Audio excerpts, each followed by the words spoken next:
से आइए सीताराम राम आइए मेरा भोजन खाइए राम आइए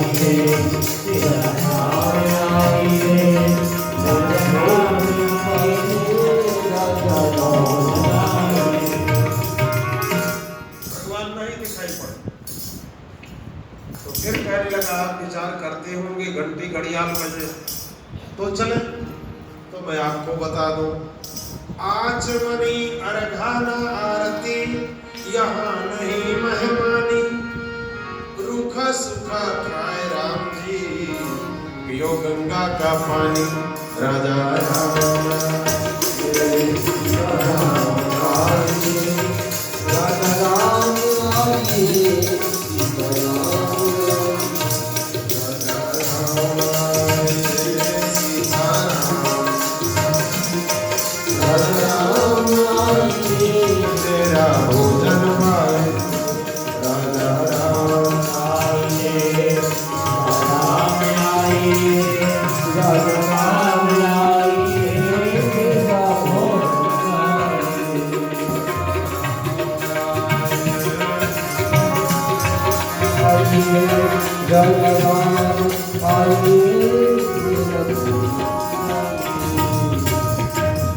विचार करने लगा भगवान यहाँ क्यों आएंगे।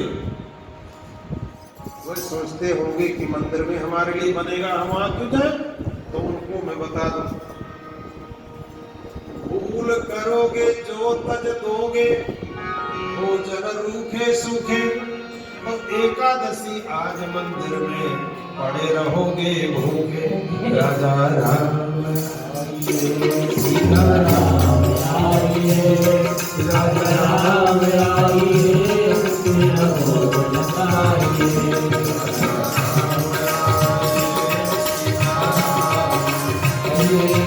राजा राम आइए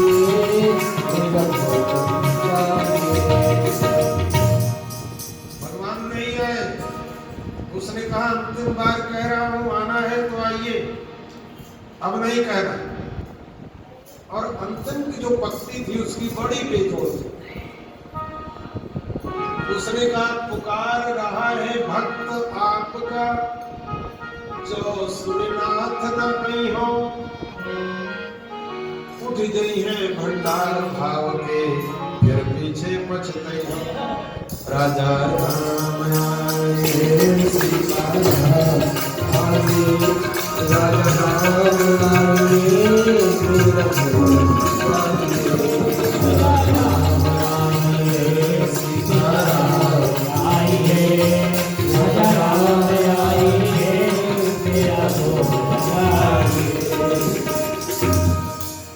किशोरी जी के साथ प्रभु पधारे। उसने कहा आपका परिचय। भगवान ने कहा पहले बुलाते थे परिचय पूछा, लेकिन मैं राम जी को ही बुलाता, ये साथ में देवी कौन। प्रभु ने कहा हमारी अर्धांगिनी है सीता, आपकी माता जी, इनको क्यों लाए। प्रभु ने कहा जब हम सगुण साकार रूप में जाते हैं ना रामकृष्ण के रूप में, तो अकेले नहीं जाते। क्यों। इसलिए कि दुनिया की मांग बहुत बड़ी है। देवन वाला एक है मांगे लाख। तो ये माया देवी कोई ज्यादा मांगने लग जाता है ना तो झट उसका मुंह बंद कर देती, इसलिए इनको साथ ले जाओ। एक की तो बनती नहीं, दो दो आए बैठो। एक पत्तल अपने लिए, दो पत्तल राम जी की किशोरी जी के, दो टिक्कर मोटे मोटे रख दिए। प्रभु बैठकर पाने लगे और मुस्कुराने लगे। तो कहता है सरकार एक बात कहूं। भगवान ने कहा कहो। बोले मंदिर में पकवान को पावत में सकुचात, और सूखी रोटी में प्रभु कैसे पांव पसारे खात। पुजारी जी थाल परोस के ले जाते, एक ग्रास कभी कम नहीं होता। और यहाँ तो ऐसी चकाचक खाते जा रहे हो। भगवान ने कहा आनंद आ रहा है। उसने कहा आनंद यहीं तक रखना, आगे मत बढ़ाना। भगवान भोजन पाकर किशोरी जी के साथ चले गए। शाम को गऊ को लाके बांध दिया। ना महंत जी से कुछ कहा, ना उन्होंने पूछा। 10-12 दिन फिर निकले, दूसरी एकादशी आई। बोले आटा बढ़ाओ। क्यों? बोले ठाकुर आते, ठकुरानी साथ में आती। बोले अरे इतना बड़ा भगत हो गया। कहा 2 सेर आटा दे। 2 सेर आटा मिला। पहले की तरह गंगा में स्नान, कपड़े बदले, ओपले जलाए और 2 सेर आटा में 8 टिक्कर मोटे मोटे बनाकर पत्तल में रखा। और फिर पहले की तरह राजा राम आए, सीता राम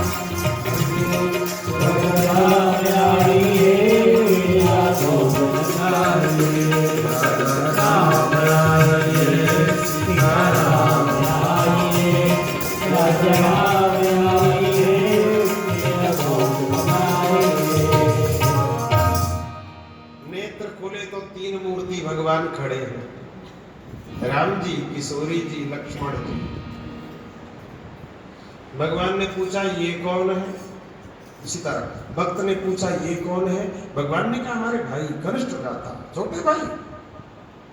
उसने कहा इनको क्यों लाए, क्या जरूरत थी? भगवान ने कहा जब उस दिन आए थे तो आपने कहा था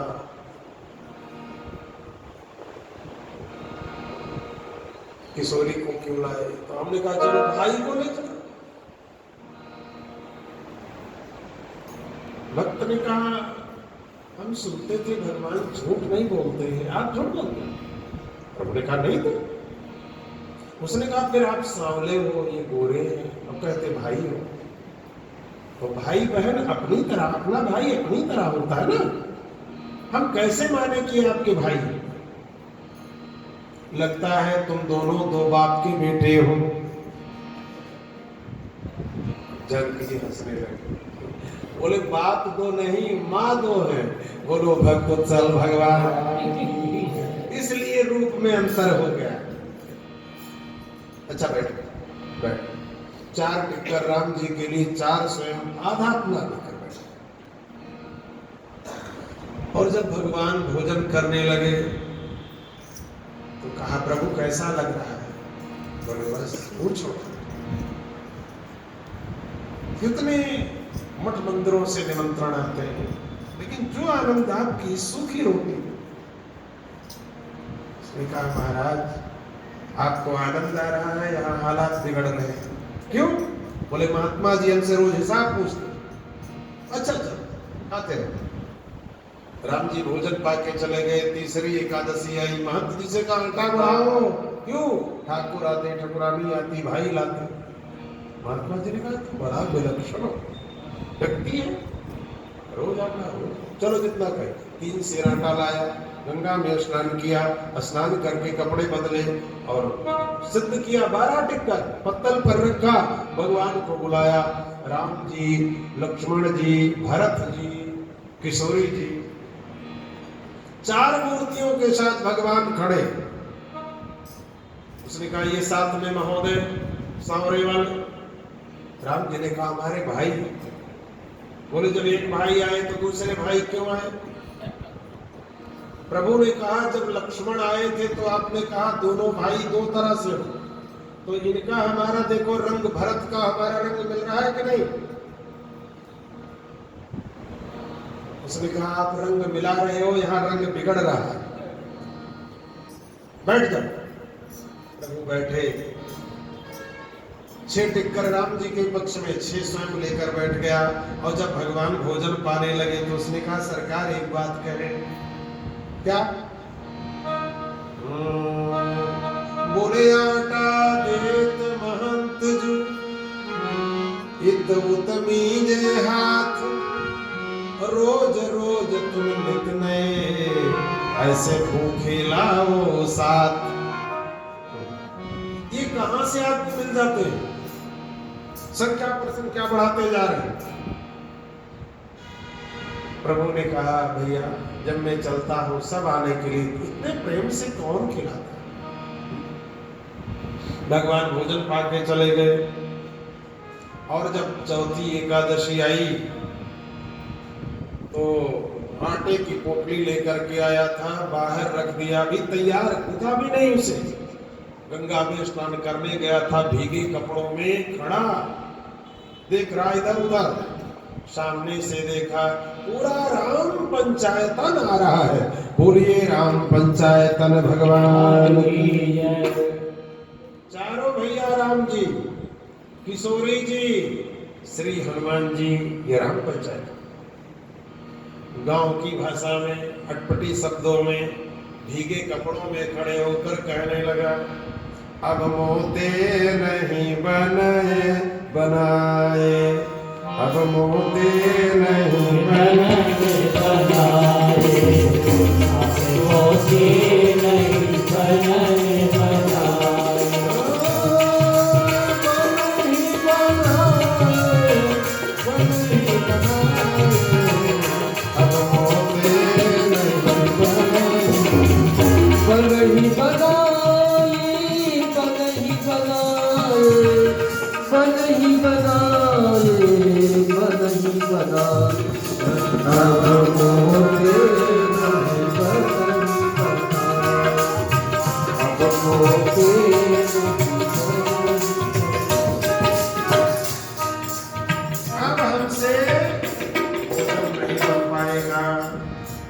भगवान ने कहा क्यों, क्या हुआ?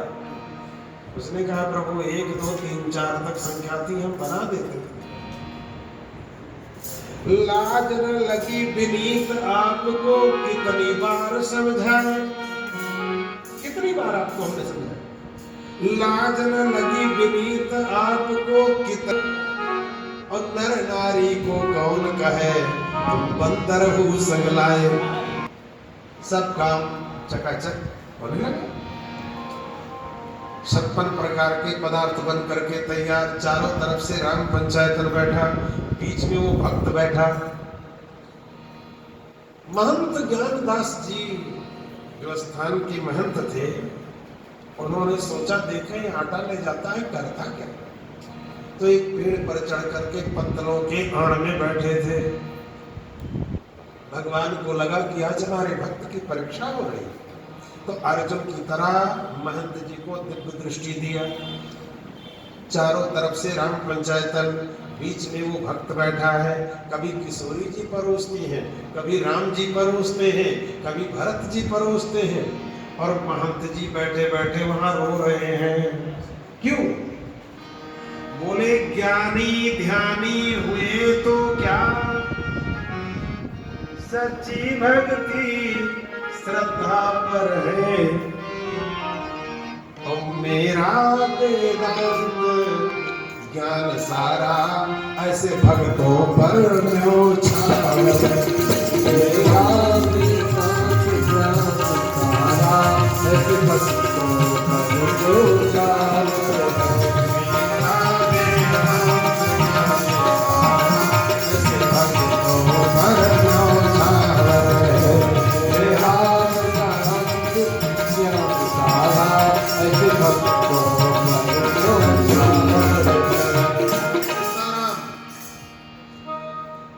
महंत जी ने कहा जीवन बीत गए घंटी हिलाते हिलाते, और ऐसी कृपा ठाकुर हमारे ऊपर कभी आप नहीं किए जैसे सरल भोले भक्त पर आपने किया।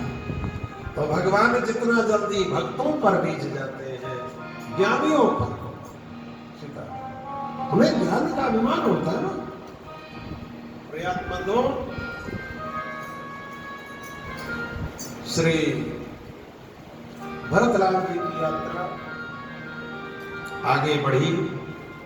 भक्त की यात्रा को कौन रोक सकता है।